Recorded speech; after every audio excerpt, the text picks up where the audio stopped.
అహల్యని గౌతమ్ని red హ్యాండెడ్గా night అంతా ఒకే ఇంట్లో ఉండడం గౌతమ్ ఫ్యామిలీ మొత్తం పట్టేస్తుంది. యామిని అతిథి ఈ ప్లాన్కి సూత్రధారులు. ఇక ఇద్దరు ఒకే ఇంట్లో ఒకే రూమ్లో ఉండడంతో భానుమతి ఆ నర్స్ అహల్య అదే మీరా పైన నిందలు వేయడం స్టార్ట్ చేస్తుంది.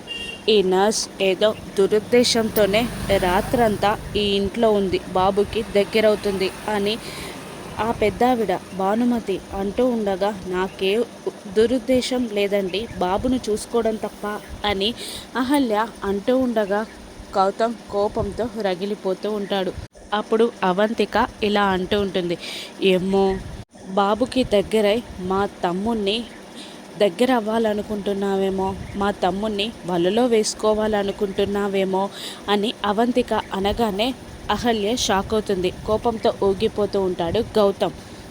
అప్పుడు యామిని, నీకు అటువంటి తప్పుడు ఇంటెన్షన్ లేనప్పుడు బాబు రాత్రే పడుకున్నాక ఇక్కడి నుండి వెళ్ళాలి, కానీ రాత్రంతా ఇక్కడే ఉండడం ఏంటి అని అంటుంది యామిని. గౌతమ్ని పెళ్లి చేసుకోవాలి అనుకుంటుందేమో అని అతిథి అనేసరికి ఇంకా కోపంతో ఊగిపోతాడు గౌతమ్. అహల్య, ఏం మాట్లాడుతున్నారండి, నాకు ఆల్రెడీ పెళ్ళైపోయింది, నాకు భర్త ఉన్నాడు అని అహల్య అనగానే భానుమతి, అవునా, ఏది తాళి చూపించు అని అడిగేస్తుంది. దాంతో తన మెడలో డ్రెస్ కింద దాచిన తాళిని బయటికి తీసి చూపిస్తుంది అహల్య.